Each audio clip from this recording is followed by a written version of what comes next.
everything.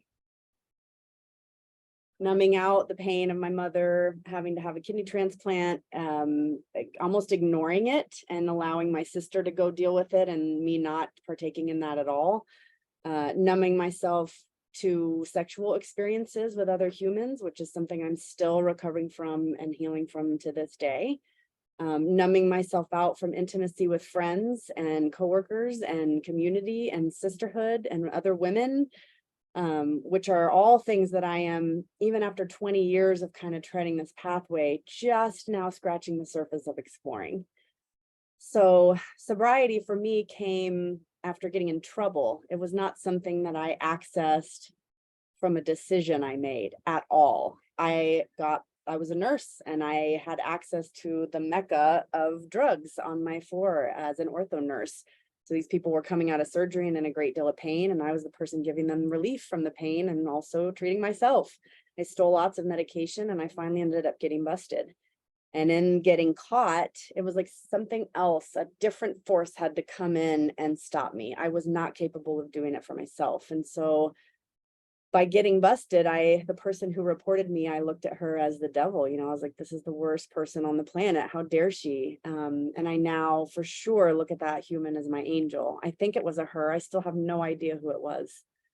But getting in trouble is what helped me seek treatment. And I went into a rehab and I was there for 30 days and I came back home and I remember going, now what? I was in my 20s. I was young. I was like, that life is gonna suck now. What am I supposed to do? I mean, every bit of fun that I had in my life was attached to a substance. I had no idea how to have fun. I had no idea how to be sad. I had no idea how to have emotions at all. And so this was a very real thing that I was facing. And, my experience landed me in the 12 steps of Alcoholics Anonymous. And that's where I got a lot of support for myself and my own journey. And so the 12 steps absolutely, without a doubt, changed my life, gave me access to a program and a structure that helped me look at my behaviors and go on kind of a self-healing journey with the help of the other members that were part of that group. So coming together in a group like this, like what you all are doing today, it's just magical. I've been taught lately that when you light a candle together and you activate the grid of sisterhood. And so lighting a candle is something that's extraordinarily powerful to kind of connect to your sisters. And that's why we lit this candle today. And so I think without going on and sharing my whole entire story, which can take up to an hour sometimes, the gratitude that I have for finding sobriety and the gratitude I have for connecting with other humans who are also on the pathway of sobriety it's just immense. It's beyond words. I can't help myself. I proved it to myself over and over and over again. I need access to other people who have been on the pathway before. So I can't wait to hear your stories today. And just like my sister said, I echo how much courage it takes to come onto a platform like this in this container and just share, what it was like, what happened, and what it's like now. It's extremely powerful. So Yeah. Happy we're here together. Thank you, Emily. I really appreciate it. Welcome in, Kevin. Hi, Tina. So with all that being said, I really just want to open the floor up to Gina and Sarah and Kia to share your stories. We'll start with Gina. Thank you everybody for being here in this safe space, and let's do it. Let's share. Let's open our petals. Liberate. Time is now.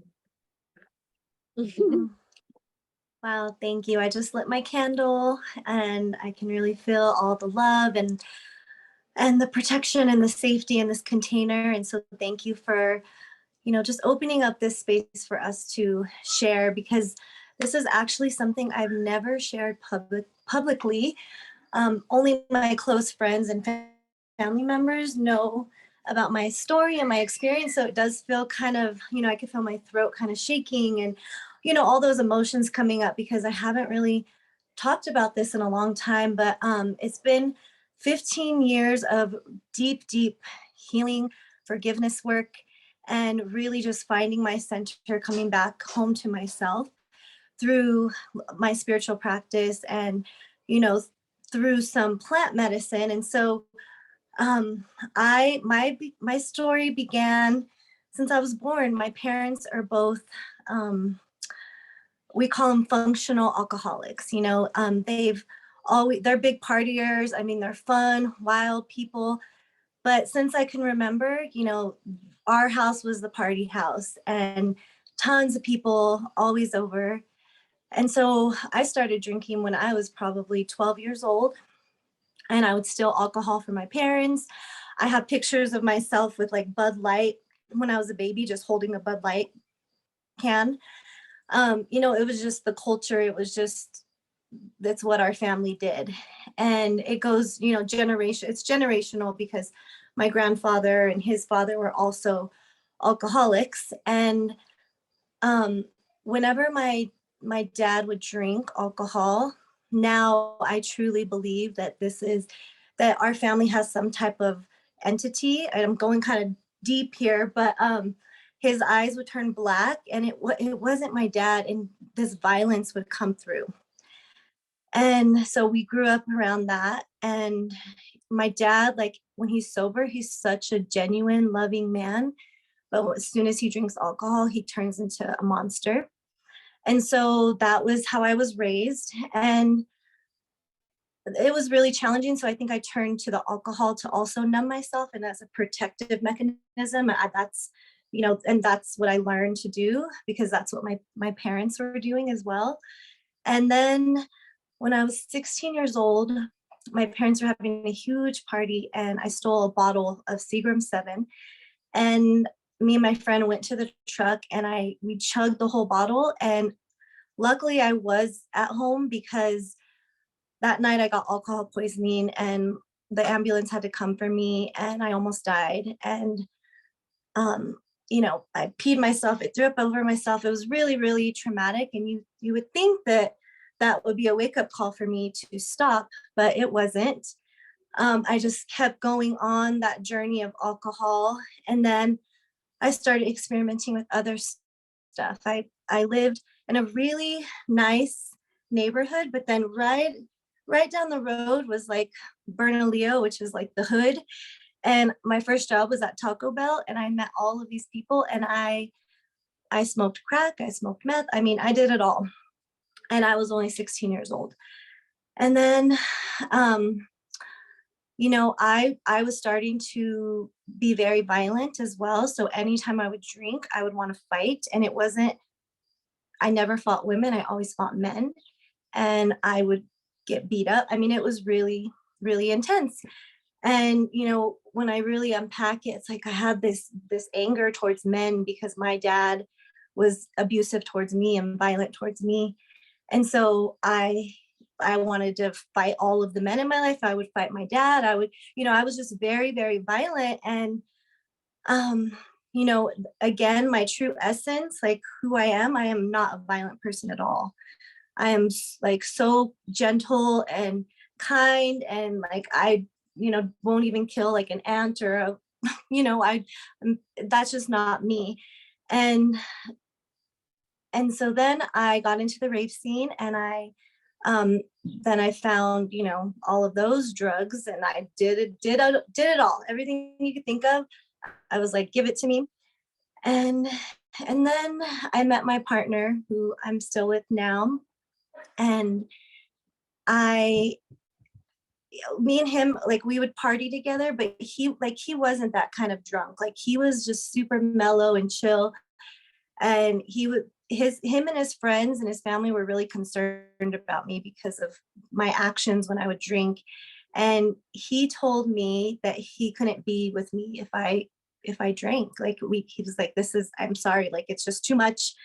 And he pretty much broke up with me. But then we found our way back to each other, and he told me, if you stop drinking, I'll stop with you. Let's do this together. So we did it together when I was 19 years old. No, actually, sorry, I was 21 years old. So it's always so bizarre, because I always tell people I stopped drinking alcohol when I was 21 years old, when it was actually legal for me to drink. And so me and him were still, exploring all of the other, psychedelics and, the rave world.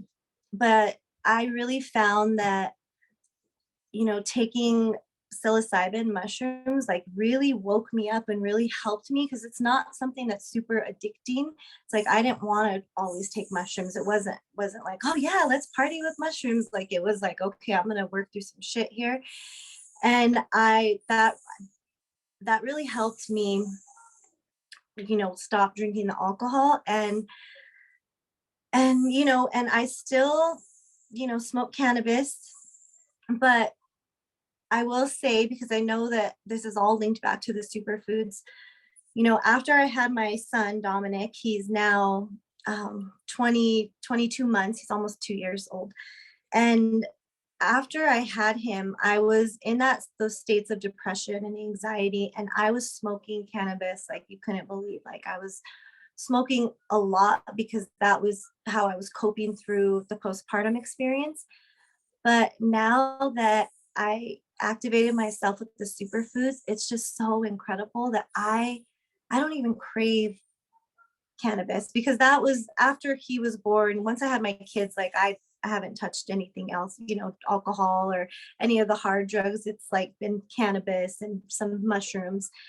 But I don't have any desire really to smoke. And if I do, maybe it's, for ceremonial purpose and to do a meditation, but it's not to numb or to, the protecting that I was using it for. And so it's really incredible what this organic superfood nutrition has done for my body, because I feel so nourished and so complete and whole with the superfoods, with my spiritual practice, with my children, that I don't feel that need to externally, take anything now to get me through the day. And so it's super amazing. And I didn't even realize it until you started this whole series, Barb, because I heard Tammy speak of this, I heard other people speak of this, and I'm like, that's very interesting. I just don't, if it wasn't around me, I wouldn't even, Mhm. Well, you said want it it. perfect. Like you said it perfect. Like when you are caring for yourself and you're fully nourished, when you have Mhm. what you need in place, you don't need to seek external pleasure.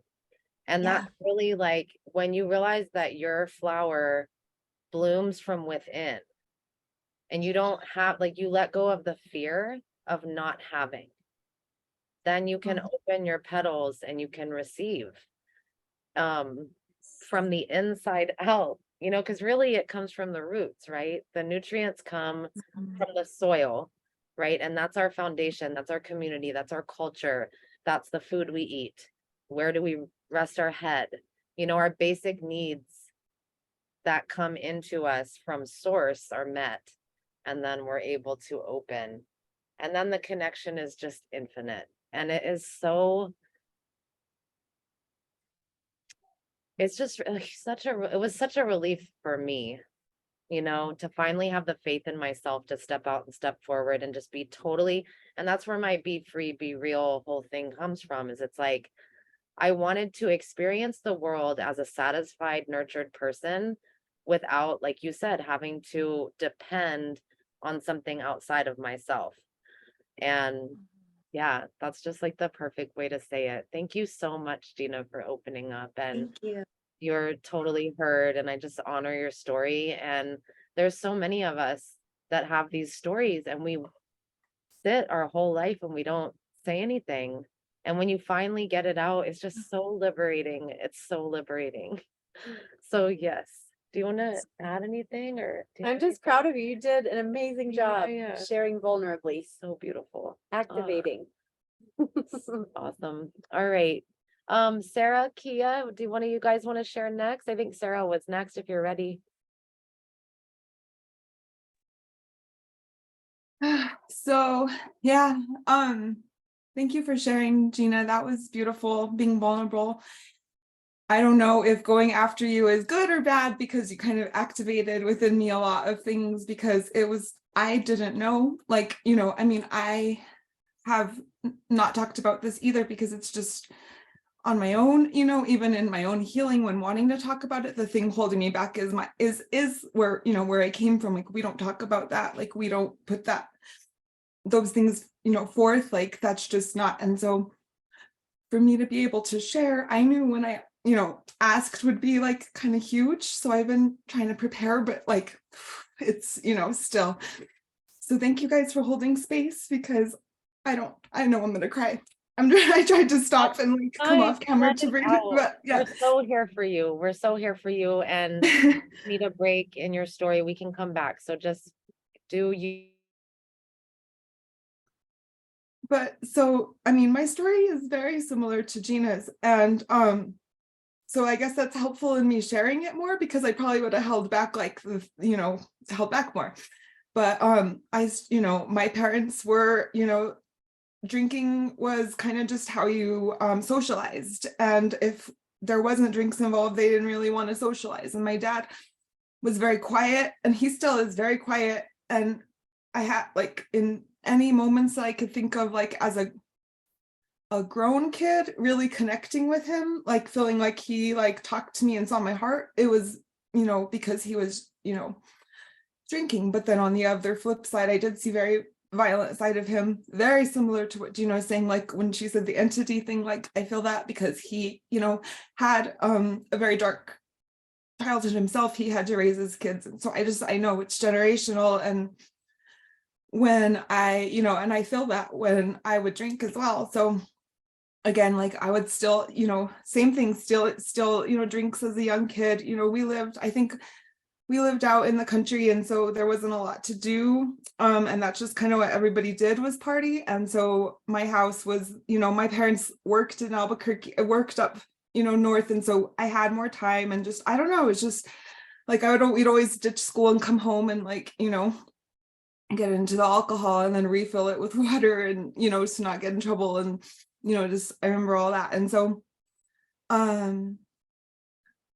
my parents didn't know, you know, that like was like a side life, because also on the same side, like I was to be on best, you know, like that's kind of how it was. So it was like a secret, like, I don't know how, or maybe it wasn't so secret and they just kind of ignored it. But when it progressed to, you know, meth was like the drug in our town too, that, like, you know, our top, like everybody that, like, you, like, it was just something that people were doing, you know, connecting at parties and stuff. So I remember the first time that I did that. And that was another thing that I was thinking of that came up, was that with me seeing like body image and stuff with my maternal side of it, was like they were always selling like diet pills or just different things, you know, or doing something, or like just trying to, like, and I just saw a very negative body image thing. So that kind of, I think, kind of came on to me as well. So that's why when I found meth, I was like the perfect like mix of all of those things. Like I liked how it made me like not want to eat, and I liked how I looked, because I was like really thin when I was kind of, you know, like not the pretty one, like all that in my family and stuff like that. So that's just kind of how that progressed. And then I remember when my dad found out, it was because I had told him I was going somewhere, but I was actually going somewhere else. And so he called the parents of the people, and they found out. So he started going through my truck, and he found, you know, my paraphernalia.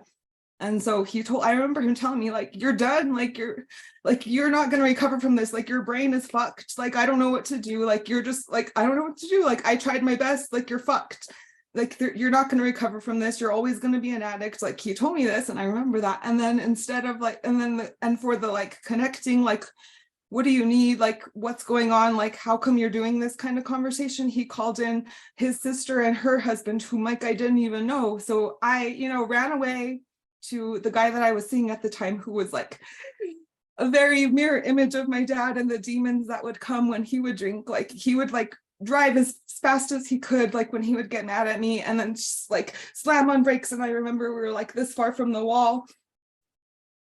You know, he died that same way. That guy, I found out a few, you know, a while back. So it was just, you know, I had a pretty crazy like childhood, but one that, like, you know, that she didn't talk about.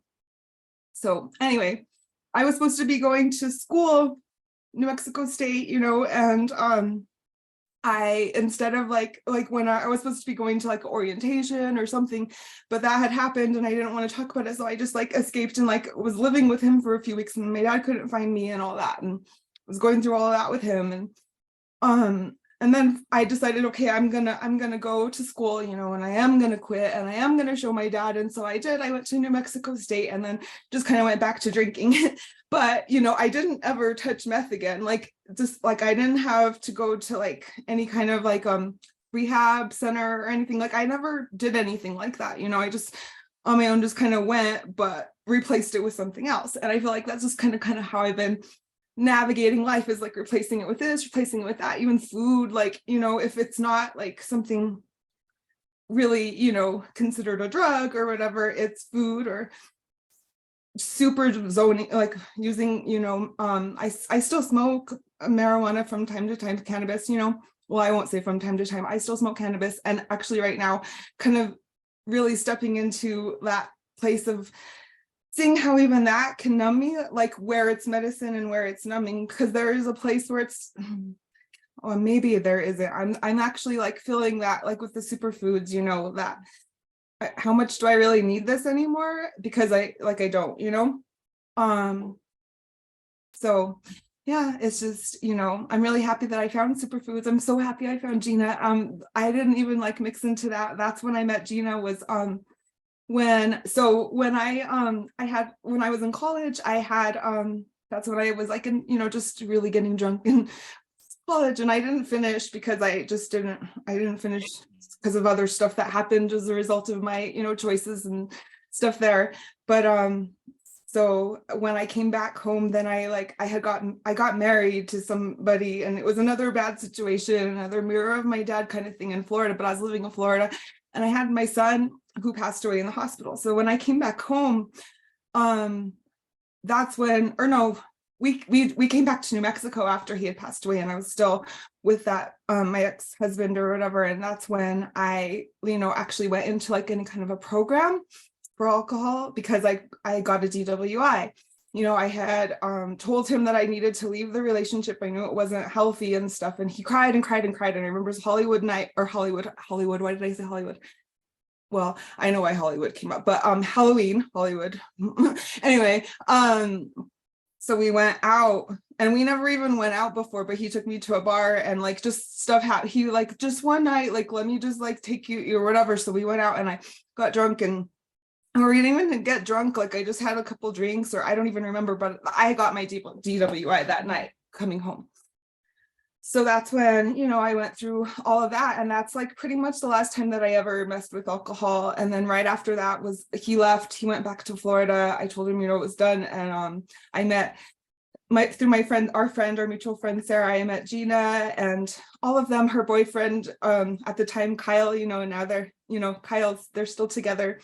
Met all of them, and, you know, really found my healing through, you know, the psychedelics and stuff like that. Still mixing in with some other things there too, but that's kind of where that started. And I'm just so happy to have found her. And then I found like the yoga and all of that, and became a yoga teacher. We opened up, me and my husband now, I met him, we opened up a yoga studio, and just kind of working through all that. But yeah, like as a mother, that's when kind of my triggers came up in regards to my son passing away and all of that stuff. So I like was very, very depressed and depleted and all of that. So when you are feeling depleted, like you were saying, you know, that's when you kind of really try to tap into like other places and stuff. So I'm just so grateful that I found such a simple solution to really fuel myself, because it's really, and it's been a long time coming that I've come to this level, this depth of like knowing myself and like where my triggers are, and, you know, where I need to like really like look at things, and like my safety, like just my environment and stuff like that. So I'm just really thankful for Gina and her friendship, and then for finding the superfoods that have really helped me to get to this place, to even share this today, because it's really hard. Thank you guys. I am so, so proud of you. I just want to say my sister has a walkie-talkie on that. It has to stay on because she's on first aid. Just Sorry. ignore it. But Sarah, I love you. Your story is so powerful. You are going to help so many people because you have been through things that you are now going to be capable with the deep work that you're doing and continuing on the path. You're going to be able to help people that have been through all those things. your unique experience and the imprint that you have from those unique experiences, it gives you a key to unlock something in other people that is so beautiful. And thank you so much for opening up and being vulnerable. And I feel like I just know you on such a deeper level now. And I feel like I can like understand and embrace and support you in ways that I never would have known before. And this community aspect of what we have going on in our Purium community, there's other communities too where you can get this kind of support and healing, but to have the deep nourishment, and then on top of that, to be able to have this connection with you guys and to be able to have this friendship with you guys and to be able to open up to each other in this way. So grateful. Thank you so much for sharing every single piece of that. Yeah, I'm sorry, real quick. I want to say, yeah, there's no other place, like no other group of people like in my life ever have I ever felt so held and loved and just like ever. So that's where like I've been able to really really heal and really share. And I knew this was like pretty much another step of level of that is to share with you guys. So that way you kind of knew. So I'm so thankful and thank you so much for having me, holding space. Of course, my pleasure. We'll do it again, I bet. Okay, Kia, are you ready? I would love to hear your story. Thank you for being here. And thank you again, Sarah. That was beautiful.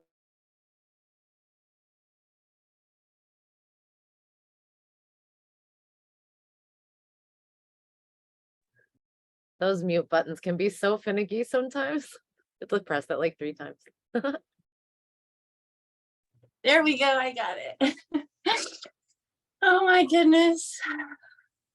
Hello, everybody. I just listening to all your stories. I'm like already crying over here. I'm gonna do my best.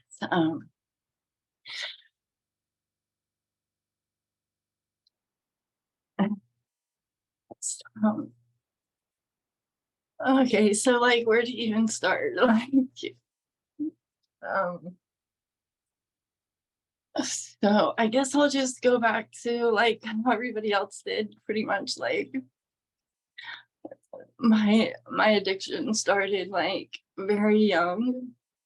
Addiction started with me very young. Like just like starting like sexual stuff like super young. And so I started like by like 12, I was already smoking and doing cocaine and a lot of things, sneaking out of like my bedroom window and things like that.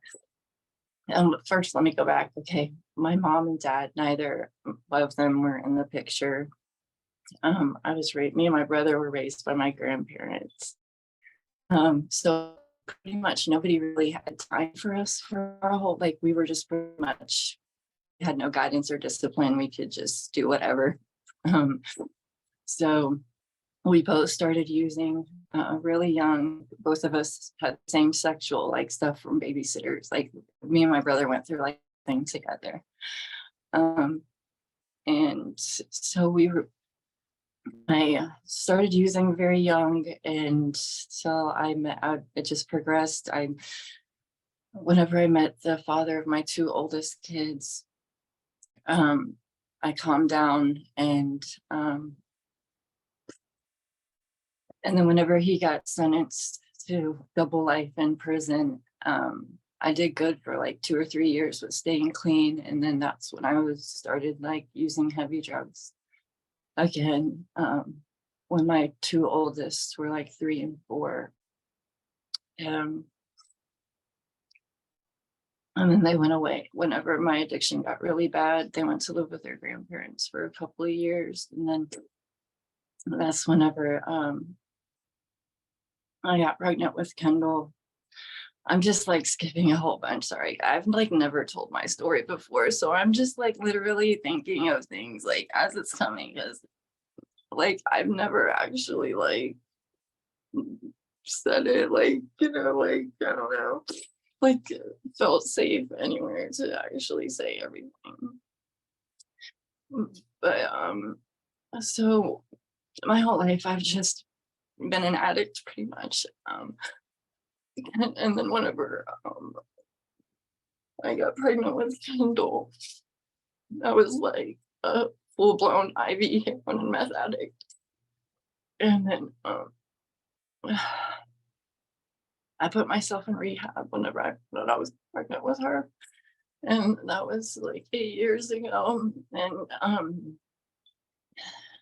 my battle with addiction isn't over yet. Like, I don't use street drugs anymore. I've been clean on street drugs for 8 years, but I am on a medication for opiates.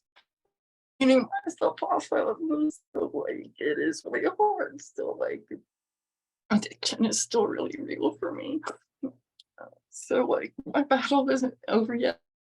I think that the superfoods are gonna be like a really big part of me getting my body in the right state so I can come off of this and really be done with it like for good, because I've been using things for as long as I can remember. So this will be the first time that I'll be like completely clean from everything. And I think that the superfoods are gonna have a really big part of it. It's a big deal. Like, it's really, when you've been on chemicals for a long period of time, it's a process that you have to work through carefully, you know? And I can just totally feel in your vibration how ready you are to be free of this. And I know that you have the power, and I know that you have it in you. And I feel like we live in a society and we work under a healthcare system that has taught us how hard it is, and how being an addict is this, it's like this label that gets fucking slapped on us. And it gives us this stigma that almost creates a fear that we can't do it. But when you get to the point where you start meeting other people and talking to other people that have done it, then you get to kind of release that fear, and you get to have the knowing that it is possible for everyone, you know? And like, I look at your pictures of you and your daughter, and you are just a bright, shining, a beautiful mother, a beautiful human being. Thank you. Like, you just absolutely deserve this. And you are absolutely going to do it. And stay close with us. Like Kimberly says, stay close to the fire, and we're just here for you. And if you ever need to, That's, I still struggle with that, as I'm sure, I wanted to apologize for that too, because, everybody being so kind and holding space for me and just being so willing. I've just never experienced this sort of support, in my life. So it's just like, it can be really overwhelming sometimes, It's, I mean, in a really good way, obviously, but it's like, wow, like I've just never experienced anything like it in my life, whenever the people who are supposed to love you most are the ones that sometimes hurt you the most. But then it's like you have these really, like, all these other issues. So it's like just really mind-blowing. And I'm so grateful to yeah, be well, here with I'm you. grateful to know you. And every time that I get to meet somebody new that comes into our circle, it reinvigorates me. Like, as I watch people come in, or as I learn people's stories that I haven't heard yet, it just confirms for me, it like reinstills this confidence in humanity that we can heal together. We can come together like this. We don't have, it is very helpful to have healing modalities like psychotherapy and, addiction recovery. And there's some very real things within the medical community that are very useful for us as people that are addicts and have really been deep within it. But this piece is what is missing from that. And until I had this piece in place of having a circle of women and men who were willing to appreciate me for who the fuck I really fucking am. Like if you're somebody's going to be in my circle and they're going to be in my space and within my energy, and they can't accept the fact that we live in a world where I was molested and I was raped and I was in an abusive relationship, and you know, my kid got shot and my kid went missing. And then if somebody's going to judge me for that, then that is not somebody that I need. Like, I need you guys because you fucking get me, you know? And like, what, it's just like the most valuable thing that's completely missing from all the pathways that they've built for us to like achieve sobriety, you know? So yes, and like we're doing it and we're doing it together, and we're here for a reason. And that's because we get to help each other and we get to help other people come in. And it's like, this is what we're here for. This is why we're alive in these times that we're alive. We chose to live now. And this There's- is what we chose to live. There's a saying that goes around and gets spread amongst sisterhood circles like this, and it's keep coming back. We will love you until you can love yourself. Because when you're suffering from addiction, it's literally years, you're torturing yourself just over and over and over.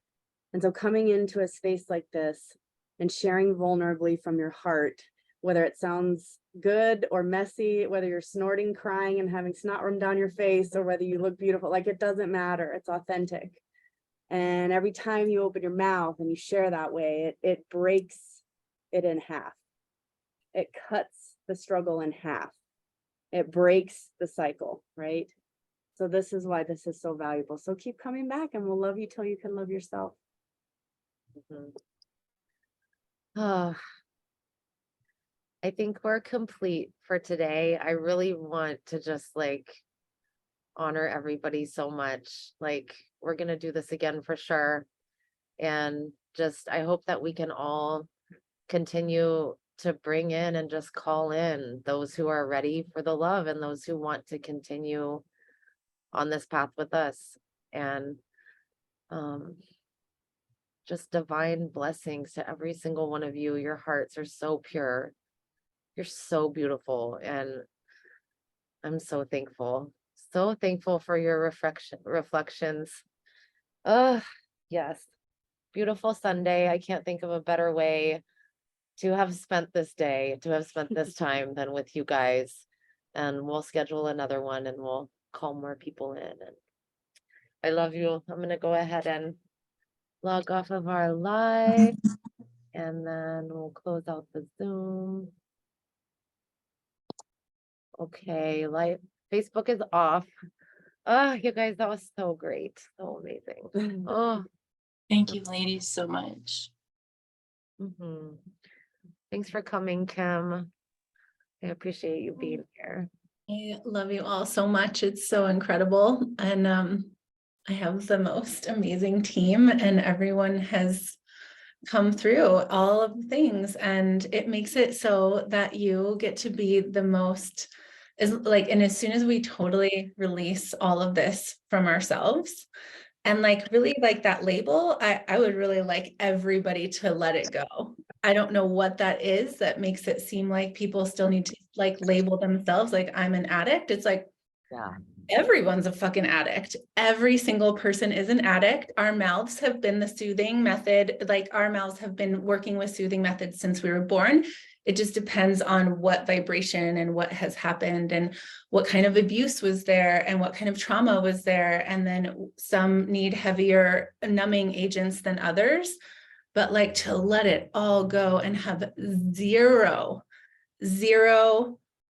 judgment on ourselves for any of the choices, like, and like Sarah, or yeah, you were like, well, that should have been like the time where I should have figured it out by then. And it's like, only if you were here in this knowing now, like, we don't get to judge ourselves with the eyes of 45 and like, or whatever back then. It's just like, I had that experience this morning is what, feel free. I know if you guys have to go, you can, but this morning I had this huge, and I know this is a safe space for me to share this, but kind of trigger warning a little bit if you have some sexual trauma at all. But I, with my ex-husband for several years, like a decade, was essentially not wanting sexual contact with him, but was like allowing that to go down basically in this consistent, unconsensual situation for like a decade. And we just really touched on that this morning. And it's like you're talking about, it's like you just get stuck in believing a label, a thing, like I have to be married and I have to like keep my family together. I am the addict. I'm that, like we tell ourselves this shit and it just like further damages. But to this morning, I got to look back and go, like I met this guy when I was younger than my son is right now. And I never had a sexual relationship that was a loving sexual relationship. My first experience was molestation. My second experience was date rape, where I lost my virginity and got pregnant all in one fell swoop and then had an abortion. And then moved directly into drug use and directly into a relationship of abuse. For years. and For years 20 and years, I was in that marriage because to me that was love and that was all that I knew. And this morning was really like the first time that I like forgave myself for staying, like not only staying in the relationship, but like exposing my children to that form of abuse that they are now having to deprogram from, right?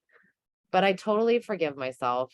I realize that like the masculine wound and the feminine wound are hand in hand, and it's not any one person's fault that dad got angry and acted like a fucking demon. It's not anybody's singular fault that that dude raped me or that this person handed me a fucking needle full of cocaine when I was fucking 18.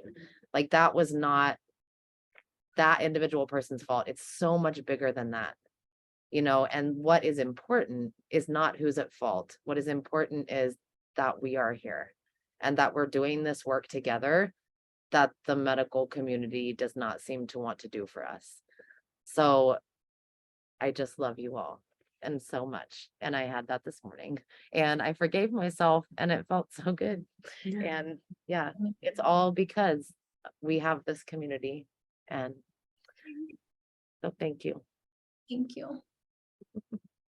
Thanks for all being here. Amazing. Mhm.